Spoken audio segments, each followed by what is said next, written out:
इससे इसका ये कहना है और इसका ये करना है कि इसका वो कोई सगा नहीं जिसको ओम प्रकाश राजभर ने ठगा नहीं, वो उसको इसने ठगा नहीं, क्योंकि तमाम राजभर समाज के नेता जो इनके साथ में थे उनके साथ छल कपट करके अपने परिवार को सीमित कर लिया। और उसके बाद 2024 में बेटा विधायक है, बेटा राष्ट्रीय प्रवक्ता है। हाँ, तो 2024 में अभी लोकसभा का चुनाव भी लड़वाया अपने एक बेटे को, और वो डिप्टी सीएम ने जब सभा लगाई वहां लोकसभा क्षेत्र में, तो डिप्टी सीएम ब्रजेश पाठक जी ने इससे दंडवत करवाई, इसके बेटे से जाकर के माफी मंगवाई सारे समाज से कि जो तुम बड़बोलापन किए, जनता तुमको वोट नहीं दे रही, तो डिप्टी सीएम ब्रजेश पाठक जी ने इससे सार्वजनिक मंच पर माफी मंगवाई। लेकिन फिर भी माफी मांगने के बाद में भी वहां की जनता ने इसको इतनी बुरी तरीके से नकारा कि यहाँ लखनऊ ही दिखे आके, और सीनाजोरी इतनी कर रहे थे कि अखिलेश यादव को ऐसी जगह भेजेंगे, सफाई भेजेंगे। अखिलेश यादव तो सफाई में उनका घर है, तुम क्या भेजोगे? उनका सब कुछ सियासी है, उनका पूरा परिवार है, उनके परिवार 4-4 सांसद हैं, 4-4 MP MLA होते हैं, तो उनकी एक पार्टी प्रदेश की पार्टी है, और तुम सिर्फ बड़बोलेपन में। ओम प्रकाश राजभर को आप जानते होंगे, वही पियरका चचा जो अक्सर बोला करते हैं कि अभी कुछ दिन पहले ABVP के कार्यकर्ताओं को गुंडा कह दिया, कहा कि गुंडे हैं ये लोग। वही पियरका चचा के ऊपर धर्मेंद्र यादव समाजवादी पार्टी के हैं, कह रहे हैं पियरका चचा को कि जो है चचा अकेले लड़ लो जाने। कह रहे हैं कि ओम प्रकाश राजभर की हैसियत नहीं है कि अकेले चुनाव लड़ लें, उनको एक बैसाखी की जरूरत है। समाजवादी पार्टी के लोकप्रिय सांसद जनाब धर्मेंद्र यादव साहब ने जो भी कहा है बिल्कुल सच कहा है। अगर उसकी इतनी हैसियत है ओम प्रकाश राजभर की, तो समाजवादी पार्टी की दया दृष्टि पर वो जहुराबाद से विधायक है और मंत्री है योगी हुकूमत में। अगर ये बहुत बड़ा नेता अपने आप को बन रहा है ओम प्रकाश राजभर, तो ये विधानसभा सदस्य के पद से इस्तीफा दे करके दोबारा वही जहुराबाद से चुनाव लड़े, तो इसकी दिखाएंगे नेतागिरी क्या है। क्योंकि ये समाजवादी पार्टी की दया दृष्टि से विधायक बन गए 2022 में, और उसके बाद में 2024 में भारतीय जनता पार्टी के साथ चला गया मलाई चाटने के लिए। आज वो अपने समाज का जब नहीं हो सकता है तो अदर लोगों को छोड़ दीजिए। इससे पहले कहते हैं योगी जी को कहाँ भेजेंगे, मठ भेजेंगे कहता था, और घंटा बजवाएंगे ये कहता था। और उसके बाद में आज जो कैबिनेट मंत्री उत्तर प्रदेश की योगी हुकूमत में बना है ओम प्रकाश राजभर, तो ये सिर्फ अमित शाह जी की दया दृष्टि पर ये बने हुए हैं। जिस दिन योगी जी का माइंड जरा सा भी डिस्टर्ब हुआ, सरकार रहे जाए 2 मिनट के अंदर इनको चलता कर देंगे, टिकट जो है काट दिया इनका।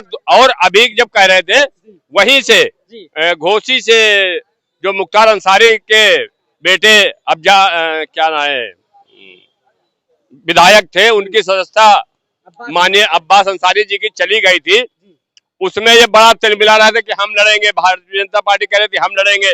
लेकिन जब इनको ये पता चला कि भारतीय जनता पार्टी अगर वहां पर चुनाव होता तो भारतीय जनता पार्टी का प्रत्याशी होता, इनका नंबर कहीं नहीं आता, इनका पत्ता साफ मिल जाता उनको काटने का। हाँ, लेकिन माननीय सुप्रीम हाई कोर्ट ने उनकी सदस्यता को बहाल किया और वो चुनाव वहां नहीं हुआ। ये सिर्फ और सिर्फ सत्ता का लोभी है। इससे इसका ये कहना है और इसका ये करना है कि इसका वो कोई सगा नहीं जिसको ओम प्रकाश राजभर ने ठगा नहीं, वो उसको इसने ठगा नहीं, क्योंकि तमाम राजभर समाज के नेता जो इनके साथ में थे उनके साथ छल कपट करके अपने परिवार को सीमित कर लिया।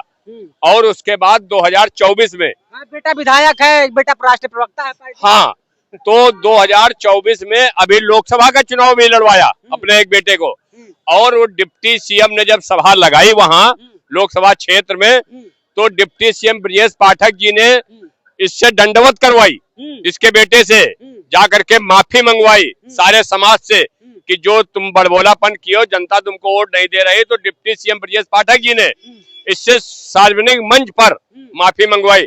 लेकिन फिर भी माफी मांगने के बाद में भी वहां की जनता ने इसको इतनी बुरी तरीके से नकारा कि यहाँ लखनऊ ही दिखे आके, और सीनाजोरी इतनी कर रहे थे कि अखिलेश यादव को ऐसी जगह भेजेंगे, सफाई भेजेंगे। अखिलेश यादव तो सफाई में उनका घर है, तुम क्या भेजोगे? उनका सब कुछ सियासी है, उनका पूरा परिवार है, उनके परिवार 4-4 सांसद हैं, 4-4 MP MLA होते हैं, तो उनकी एक पार्टी प्रदेश की पार्टी है, और तुम सिर्फ बड़बोलेपन में इस तरीके की हरकतें करते हो। ओम प्रकाश राजभर कहते हैं कि सख्ती थोड़ा लाजिम है, सख्ती थोड़ा लाजिम है, पर पत्थर होना ठीक नहीं। हिंदू मुस्लिम ठीक है साहब, कट्टर होना ठीक नहीं।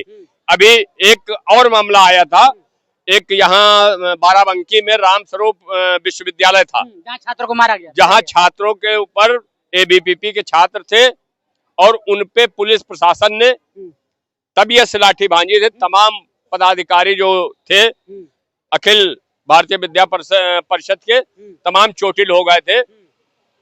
उनको इन्होंने किन शब्दों से नवाजा था कि ये छात्र गुंडे हैं। और जब उन लोगों छात्रों को ये बात पता चली तो इनके घर पे जब पहुंचे, रपटाए तो इन्हें भागने का रास्ता नहीं मिला। जो गेट के ऊपर था तो और कांटे लगवाए, आप अगर जाइएगा देखिएगा, कांटा लगवाया। इनकी हवा इतनी खराब हुई, मौजूद था मैं जब वहाँ पे छात्र घुस रहे थे अंदर, राजभर की इतनी हवा खराब हुई कि इन्होंने आनंद फानन में गेट के ऊपर इतने इतने बड़े लोहे के कांटे लगवा दिए कि ऐसा ना हो कि ये अखिल भारतीय विद्या परिषद के छात्र जो है ये आकर के हमको कहीं पर, क्योंकि ये बदजुबान इंसान है, इसको ये अकल नहीं है कैबिनेट मंत्री हो और तुम इस तरीके से किसी को गुंडा, छात्र को गुंडा कहेंगे। छात्र का ABVP तो भारतीय जनता पार्टी का ही संगठन है। फिर जो ये विंग है ABVP की, तो ये भारतीय जनता पार्टी का ही विंग है, और उनके पदाधिकारियों के साथ इस तरीके का हो, सारे सरकार वहां उनसे जाके मिली, लेकिन इन्होंने उनको क्या कह दिया? गुंडा है। इनको भागने की जगह नहीं मिली। अगर ये बहुत बड़े नेता बन रहे हैं तो जहुराबाद से इस्तीफा दे दें और उसके बाद दोबारा चुनाव जहुराबाद से लड़के दिखाएं, तब इनकी हैसियत पता चलेगी कि तुम कितने बड़े लीडर हो, क्योंकि ये अपने समाज का नहीं है। ओम प्रकाश राजभर ये अपने समाज का नहीं है, तो दूसरे समाज कहाँ से? कहना है कि ओम प्रकाश राजभर, OP राजभर अपने समाज के नहीं है, अपने समाज की बातों को नहीं सुनते हैं, अपने समाज की बातों को ही नहीं समझते हैं, और बात करते हैं योगी जी को मठ भेजने की बात कर रहे थे। कभी बोले कि मोदी जी खत्म होने वाले हैं, अब उनकी पार्टी जाने वाली है, बीजेपी का अस्तित्व खत्म होने वाला है, लेकिन खेला उल्टा पड़ गया, सिस्टम उल्टा पड़ गया जी। सिस्टम उल्टा पड़ना ही था, क्योंकि देखिए जब आदमी साइंस दिमाग से कोई बात करता है तो फिर वो उल्लू बात नहीं करता है। आप एक कैबिनेट मंत्री हो, एक सम्मानित पद पर हो, आपको ऐसे से का चयन करना चाहिए कि किसी इंसान को खराब न लगे। आपको क्या जरूरत थी छात्रों को गुंडा कहने के? छात्र हैं आप, मान लिया जा रहे हो, शिक्षा हासिल कर रहे हो, नहीं मांगे उसके बाद? नहीं, माफी वो क्या मांगेंगे? ये तो वहां मिले नहीं थे उस दिन, नहीं सेवा हो जाती, वरना फिर क्या होता है? छात्र इनका करते, मंत्रीगिरी सारी भूल कर रहा था उस समय में वहाँ पे। नहीं, मंत्रीगिरी सारी भूल जाते, लेकिन वहां पर ये मिले नहीं। उसके डर से इन्होंने पूरा बायरा कटिंग करवाई अपने बिल्डिंग की, जिस कोठी में रह रहे हैं, सरकारी बिल्डिंग में। तो इस तरीके के आप जिम्मेदार पद पर हो और आप इस तरीके के अलूल जुलूल की बातें करते हो। कभी कहते थे योगी जी से घंटा वहां मठ में भेज करके बजवाएंगे, कभी अखिलेश यादव को तुम सफाई भेजे दे रहे हो। तुम कितने बड़े लीडर हो? अभी मान लिया समाजवादी पार्टी की बात की जाए तो समाजवादी पार्टी तो आज पूरे उत्तर प्रदेश के अंदर है, आज उनके 37 सांसद हैं। तुम्हारे पास तो एक भी दिखाने के लिए लड़ पाएंगे कि नहीं लड़ पाएंगे अकेले? ये अगर बीजेपी से भी वहां लड़ेंगे तो ये चुनाव नहीं जीतेंगे जहुराबाद से, हारे ही मानो, हारे ही मानो। अगर बहुत बड़े नेता, मैं कह रहा हूँ कैबिनेट मंत्री हैं, तो ओम प्रकाश राजभर इस्तीफा दे दे और उसके बाद जहुराबाद चले जाएं। समझ गए। कहना है कि अगर ओपी राजभर अपने आप को बहुत बड़े बाहुबली महारथी नेता मानते हैं तो दियो इस्तीफा और फिर लड़ो चुनाव, फिर देखिए कि जो है क्या मामला है। आइएगा आगे।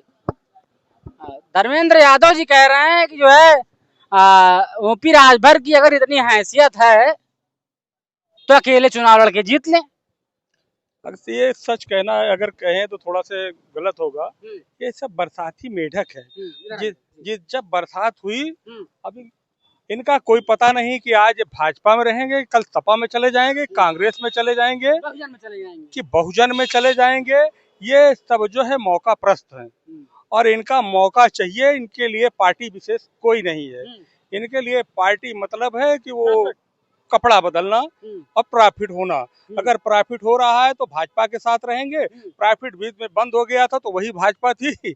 उसको बताए कि ये मतलब इतना भाषण दे दिए कि अगर उसको सुना जाए तो ये मन होता है, मतलब हंसी आएगी और सोचना होता है कि कैसे नेता हमारे देश में होते जा रहे हैं। कपिल शर्मा का शो चल रहा है। हाँ, शो समझ लीजिए, बस वही है। तो इनको मानिए कब क्या कह जाए, कहने के पहले सोचना चाहिए।